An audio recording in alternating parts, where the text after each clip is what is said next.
जो कैमरा के सामने उनकी बीवी का मैंने भी स्टेटमेंट सुना है आज तक पे कि मैं सबको मरवा दूंगी, सबको मार दूंगी। अब जब इनकाउंटर हो गया तब ये कहते हैं कि सरकार गिरते गिरते बचा है राज खुलने से।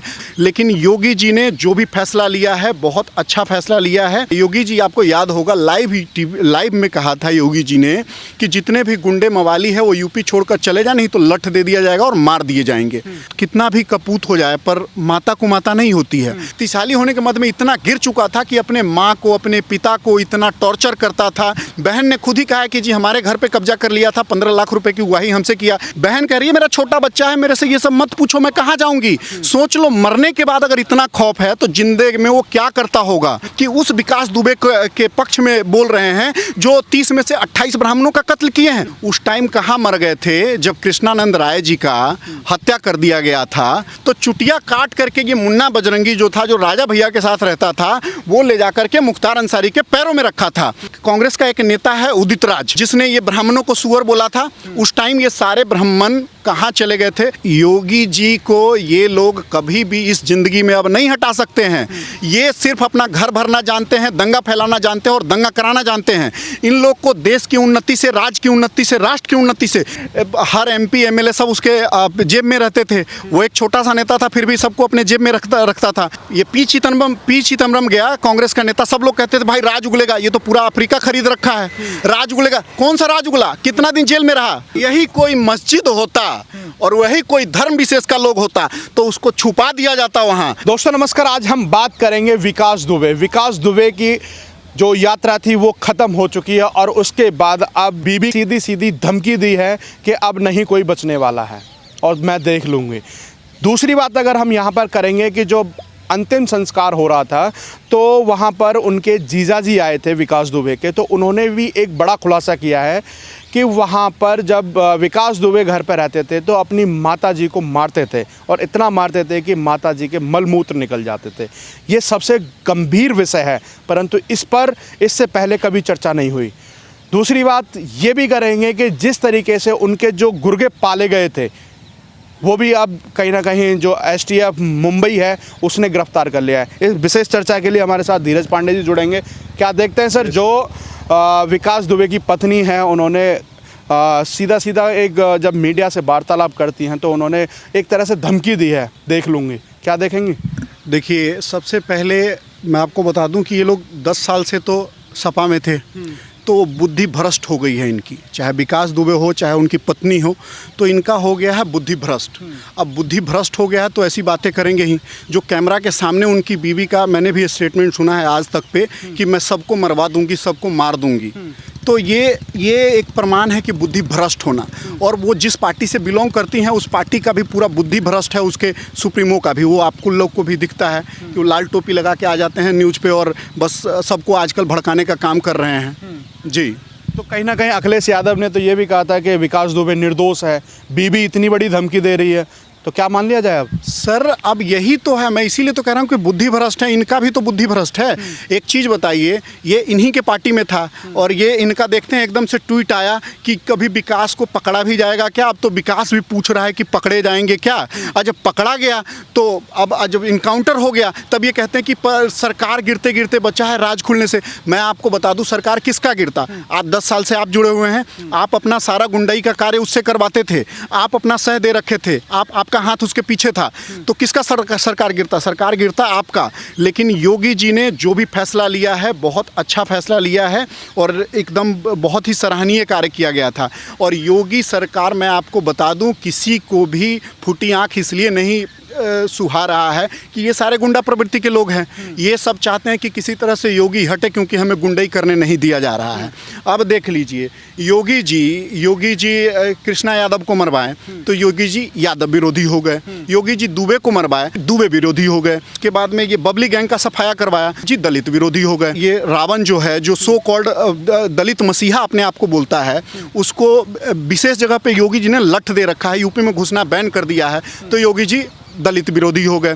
योगी जी ने अभी पोस्टर लगवाया और लोगों से दंगा में जो भी नुकसान हुआ उसका पैसा वसूला है, तो योगी जी अल्पसंख्यक विरोधी हो गए। तो योगी जी अभी उसके बाद में योगी जी ने ये एक मुन्ना था, मुन्ना बजरंगी, उनका बैंड बजाया, वो राजा भैया के साथ रहता था, उनका बैंड बजाया, तो योगी जी ठाकुर विरोधी हो गए। तो योगी जी देखिए, योगी जी इसी वजह से इन लोग को नहीं सुहा रहे हैं कि योगी जी गुंडों को खत्म करते जा रहे हैं। योगी जी, आपको याद होगा, लाइव में कहा था योगी जी ने कि जितने भी गुंडे मवाली है वो यूपी छोड़कर चले जाए, नहीं तो लठ दे दिया जाएगा और मार दिए जाएंगे। उन्होंने एकदम लाइव बोला था। ये बात अगर हम यहाँ पर करें कि माताजी मिलने नहीं आती हैं, तो कारण यही था कि जो उसके जीजाजी ने खुलासा किया है। बिल्कुल बिल्कुल, उनके जीजाजी ने जो खुलासा किया है वो 100% सत्य है। अगर कोई भी औलाद कितना भी गलत करे, कोई भी माता और पिता इतना नफरत नहीं करेंगे जितना ये इनके विकास दुबे के माता पिता नफरत कर रहे हैं। क्यों कर रहे हैं? क्योंकि जब उसके जीजा जो उसके फैमिली के मेंबर हैं, उन्होंने सबके सामने में मीडिया में खुलासा किया है और ये हकीकत है। इसी के कारण उनके माता जी उनसे लाश देखने से मना कर दिया है, इस वजह से कि कोई भी माता अपने पुत्र के लिए ऐसा बर्ताव नहीं करेगी जैसा उनकी माता ने किया है। तो इसके पीछे यही कारण है। कितना भी कपूत हो जाए पर माता कुमाता नहीं होती है। तो माता अभी इसलिए कुमाता है कि उसको अति से, मतलब एक बोलते हैं ना, अति सर्वेत वर्जित, तो अति को भी वो पार कर चुका था कि सोचिए हमारी माँ कैसी भी, हमें उसका इज्जत करना चाहिए। आज भी हमें ये सिखाया जाता है, हम कहीं घर से निकल रहे हैं तो अपने माँ का पैर छू के, माँ का आशीर्वाद लेके कहीं जाना चाहिए। लेकिन ये इंसान पैसे के मद में और अपनी शक्तिशाली होने के मद में इतना गिर चुका था कि अपने माँ को, अपने पिता को इतना टॉर्चर करता था, वस्त्र में क्रियाकलाप हो जाता था। हालांकि उनके जीजा ने भी लाइव मीडिया पे कहा है और ये बात बिल्कुल हकीकत है। उनका बहन का स्टेटमेंट सुन लीजिए। बहन ने खुद ही कहा है कि जी हमारे घर पर कब्जा कर लिया था, 15 लाख रुपए की गुहाही हमसे किया। और तो और छोड़िए, जो ऋचा दुबे आज कह रही है ना कि हम बहुत ये कर देंगे, अब मीडिया वालों को मार देंगे, उस ऋचा दुबे से पूछिए कि उसकी शादी कैसे हुई है। उसको घर से उठा करके शादी किया गया था और उसके बाद में उसके मकान पे, उसके बाप का कमाया हुए मकान पे कब्जा कर लिया था ये, जो कि 16 साल बाद उस पर से कब्जा हटा है। उसके साले ने खुलासा किया है कल न्यूज़ में। तो सबसे बड़ी बात अगर हम यहाँ पर करें कि भय तो खैर विकास दुबे का एकदम बहुत अच्छे वाला था, क्योंकि अभी 3 महीने पहले एक किसान का वो जो थ्रेसर होता है वो कैप्चर कर रखा था, आज पुलिस ने भी छुड़वाया है। दूसरी बात यह है कि विकास, जब तक विकास का इनकाउंटर नहीं होता, गांव का कोई भी एक भी आदमी स्टेटमेंट नहीं देता है। आज वहां पर खुशी मनाई जा रही है और वो लोग बोलने के लिए तैयार हो रहे हैं। बिल्कुल बोलने के लिए, अरे बोलने के लिए तैयार। मैं कह रहा हूँ उसका खौफ अभी भी इतना है कि उसके बहन का कल आप इंटरव्यू देखो, बहन कह रही है मेरा छोटा बच्चा है, मेरे से ये सब मत पूछो, मैं कहाँ जाऊंगी। सोच लो, मरने के बाद अगर इतना खौफ है तो जिंदगी में वो क्या करता होगा। आप बोलते हो ना, जो ब्राह्मण लोग कूद रहे हैं कि हमारे विकास दुबे को मार दिया गया, ब्राह्मण को मार दिया गया है, उन ब्राह्मणों से मैं पूछना चाहता हूँ कि जो वो 30 मर्डर किया हुआ उसमें से 28 ब्राह्मण को मर्डर किया हुआ है, तब आप मर गए थे? तब आपको नहीं पूछना था उस विकास दुबे से जाके कि तुम क्या कर रहे हो? आज तुम विकास दुबे के लिए मसीहा बन रहे हो, आप विकास दुबे के खिलाफ वो कर रहे हो कि हाँ विकास दुबे हमारा मसीहा था और ब्राह्मण के लिए। आज एक काम किया हुआ विकास दुबे का बता दो कि एक भी ब्राह्मणवाद के लिए काम किया गया है? भाई साहब, कलयुग यही है। कलयुग एकदम से यही कलयुग है कि ब्राह्मण आज अपने ही, मतलब आप आजकल अपने अस्तित्व को, मतलब पतित हो गए हैं ब्राह्मण लोग कि उस विकास दुबे के पक्ष में बोल रहे हैं जो 30 में से 28 ब्राह्मणों का कत्ल किए हैं। एक भी इसका वो नहीं है कि जो हिंदू उत्थान के लिए काम किया गया हो। आज भी ये सपा पार्टी से था, सारा ये गुंडई का काम करके सपा का घर भरने का काम किया, अपना घर भरने का काम किया। एक भी कार्य इसका ऐसा नहीं है जो ब्राह्मण हित के लिए या दलित हित के लिए किया गया हो। अच्छा, सबसे बड़ा सवाल यहाँ पर यह भी उठ रहा है कि जो कांग्रेस है, कांग्रेस अपनी ज़मीन ही वहाँ पर खोजने की कोशिश कर रही है, तो विकास के कंधे पर बैठ करके नैया पार करने की कोशिश कर रही है। तो वही सबसे ज़्यादा ब्राह्मणवाद और कह रहे हैं कि गरीब ब्राह्मणों को इनकाउंटर किया जा रहा है, उनको न्यायिक हिरासत में लेकर के उनको पूछताछ की जानी चाहिए थी और उनका हो सकता है कि अगर उन्होंने अपराध किया तो वो सुधर भी जाते। ऐसा है, गरीब ब्राह्मण के उस पर मैं बता रहा हूँ आपको, ये जो ब्राह्मण चिल्ला रहे हैं ना, उस टाइम कहाँ मर गए थे जब कृष्णानंद राय जी का हत्या कर दिया गया था। वो इस वजह से हत्या कर दिया गया था कि वो एक कट्टर हिंदूवादी नेता थे, ठीक है। मुख्तार अंसारी को हर जगह चुनौती देते थे। तो ये मुन्ना बजरंगी जो था, सो कॉल्ड हिंदू जिसको बोलते थे, वो ठाकुर था। तो मुन्ना बजरंगी क्या किया, दिन दहाड़े उनका काफिला को रोक करके मारा गया और पोस्टमार्टम में ये पता चला कि उनके 400 गोली लगा है। और 400 गोली लगा है तो ठीक है, लेकिन उनकी चुटिया काटी गई थी। तो चुटिया क्यों काटी गई थी भाई? तो चुटिया काट करके ये मुन्ना बजरंगी जो था, जो राजा भैया के साथ रहता था, वो ले जा करके मुख्तार अंसारी के पैरों में रखा था। आप ये सोचिए कि ये पैरों में रख करके उसका दाहिना हाथ बन गया था। तो जो एक सोचिए कि एक कट्टर हिंदूवादी नेता का चुटिया काट करके उसको मार दिया जाता है और उसका चोटी एक मतलब अल्पसंख्यक नेता के बाहुबली के पैरों में रख दिया जाता है। तब आप लोग मर गए थे, तब आप लोग को ब्राह्मण का याद नहीं आया। और ये कांग्रेस क्या चिल्लाएगी? कांग्रेस का एक नेता है उदित राज, जिसने ये ब्राह्मणों को सुअर बोला था। उस टाइम ये सारे ब्राह्मण कहाँ चले गए थे? मैं एक ही बात बोलूँगा, ब्राह्मणों अपना आँख खोलिए और कांग्रेस के बहकावे में मत आइए। कांग्रेस का अपना ना कोई विचारधारा है, ना कुछ है। कांग्रेस अपना अस्तित्व खो चुका है और आप लोग भी अपना अस्तित्व खो देंगे अगर कांग्रेस को सपोर्ट करते रहे और कांग्रेस के बातों में चलते रहे। तो कहीं ना कहीं कांग्रेस तो कामयाब हो रही है। सोशल मीडिया पे कह रहे हैं 2022 में दिखा दिया जाएगा योगी जी को जलवा। आप नोटा से होगी उनका स्वागत। सर, योगी जी को ये लोग कभी भी इस जिंदगी में अब नहीं हटा सकते हैं, क्योंकि ये लोग नंगे हैं। कांग्रेस या जो भी पार्टी है, सपा बसपा, ये सब मिली हुई है, सब नंगे हैं। आपको याद होगा कि ये बसपा सुप्रीमो मायावती जी को ये मुलायम सिंह यादव जी मरवाने के लिए, आपको पता है ना वो क्या कांड हुआ था। और फिर ये लोग चट्टे बट्टे और ये कांग्रेस सब जाके एक साथ मिल गए। तो इनका कोई ईमान दीन धर्म नहीं है। ये सिर्फ अपना घर भरना जानते हैं, दंगा फैलाना जानते हैं और दंगा कराना जानते हैं। इन लोग को देश की उन्नति से, राज्य की उन्नति से, राष्ट्र की उन्नति से कोई मायने मतलब नहीं है। इसको अपना घर भरना चाहिए और अपना घर भरेंगे, चाहे ये हिंदू मुस्लिम कराना हो, चाहे कुछ भी कराना हो, किसी भी कीमत पे इनको अपना घर भरना चाहिए। इनका अपना घर भरता हुआ दिखना चाहिए। बाकी भाड़ में जाए हिंदू, भाड़ में जाए मुस्लिम, इनको कोई मतलब नहीं है। विकास दुबे का एक वीडियो बहुत पुराना वायरल हो रहा है और उस वीडियो के माध्यम से उन्होंने ये साबित कर दिया कि मैं बसपा का ही कार्यकर्ता हूँ। उन्होंने कहा है कि अगर मैं बसपा छोड़ करके किसी दूसरी पार्टी में जाऊँगा तो मुझे वहाँ शिष्य की तरह रहना पड़ेगा।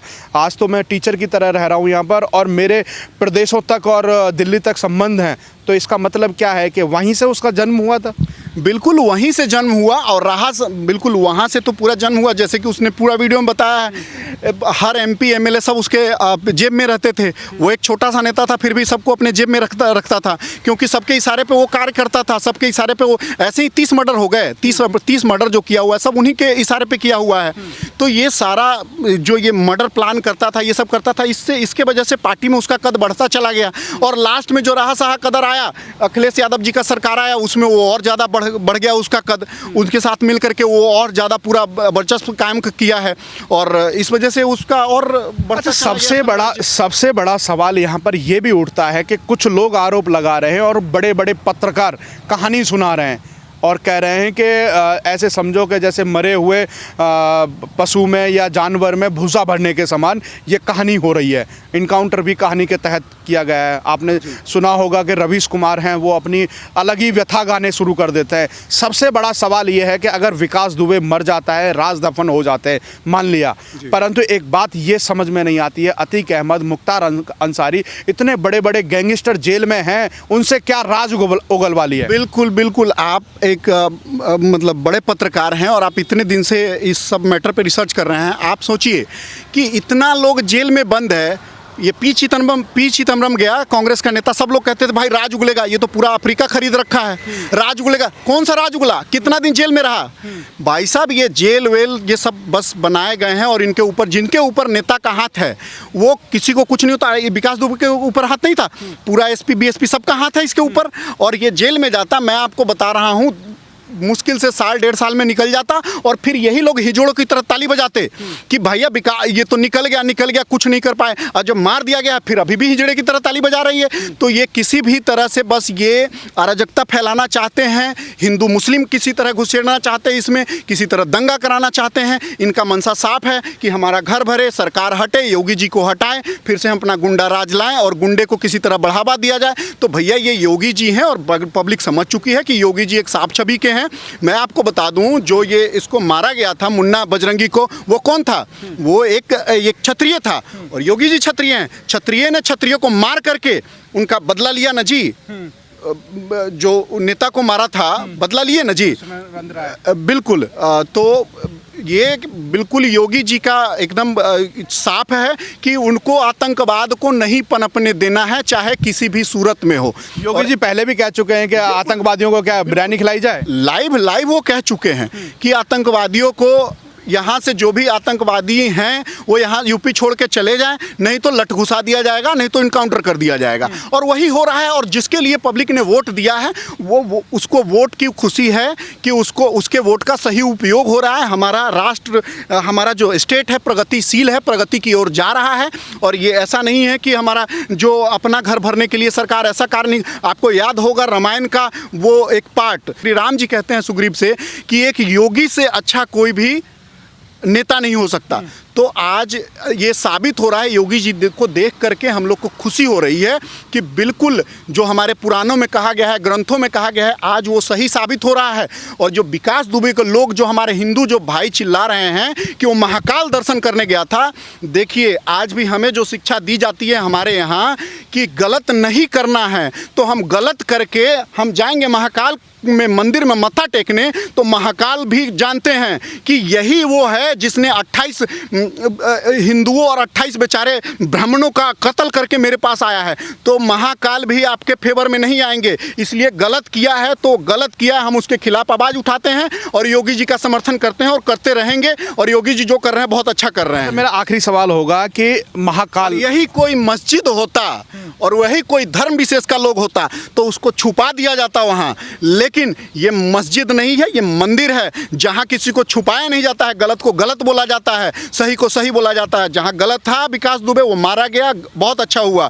हम लोग धर्म विशेष से नहीं है कि उसको छुपा लेंगे। हम लोग में गलत किया है, हम लोग खुल के सामने आएंगे। हमारे सभी हिंदू भाइयों से मैं कहता हूँ, भाई जो गलत किया है वो गलत है। हमें शुरू से पढ़ा, हमें शुरू से हमारे बच्चे को हम मुर्गी काटना नहीं सिखाते हैं, हम अपने बच्चे को आतंकवादी बनने का नहीं ट्रेनिंग देते हैं। हम अपने बच्चे को आदर सत्कार करना सिखाते हैं। हम अपने बच्चे को सिखाते हैं कि अतिथि देवो भव, हम स्वागत करना सिखाते हैं। इसलिए हमें आज भी उसी का पालन करना है और हम करते रहेंगे मरते दम तक। हमारे में अंदर जो गलतियां हम उसको स्वीकार करेंगे, हमारे अंदर जो गलतियां हम उस पर पर्दा नहीं डालेंगे। अच्छा, आखिरी सवाल है मेरा कि जो आपने सुना होगा एएमयू के एक छात्र नेता थे, हुसैन नाम है उनका, उनकी फेसबुक वॉल से आता है कि उज्जैन के मंदिर के अंदर से एक अपराधी को शरण दी गई और उज्जैन मंदिर को पूरी तलाश की जाए और उसके अंदर से देखा जाए कितने अपराधी और छिपे हैं। तो सीधा सीधा टारगेट किया जा रहा है उज्जैन मंदिर को। एक कहावत है, चोर के दाढ़ी में तिनका, चोर के दाढ़ी में तिनका, बड़ा फेमस कहावत है।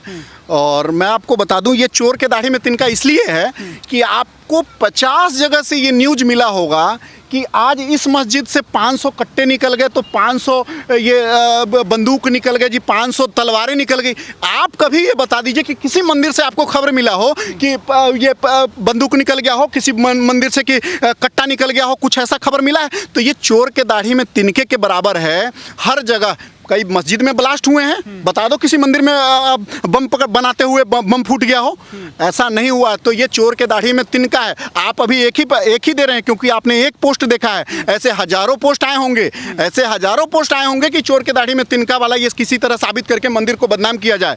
लेकिन मंदिर को मैं फिर भी वही चीज़ कहूँगा कि मंदिर था इसलिए पकड़ा गया। अगर वही कोई मस्जिद होता और वही कोई धर्म विशेष का लोग होता तो उसको वहाँ छुपा दिया जाता, शरण दिया जाता। लेकिन यहाँ मंदिर है, मंदिर में किसी को छुपाया नहीं जाता और मंदिर में किसी को, गुंडे को या मवाली को, आतंकवादी को शरण नहीं दी जाती है।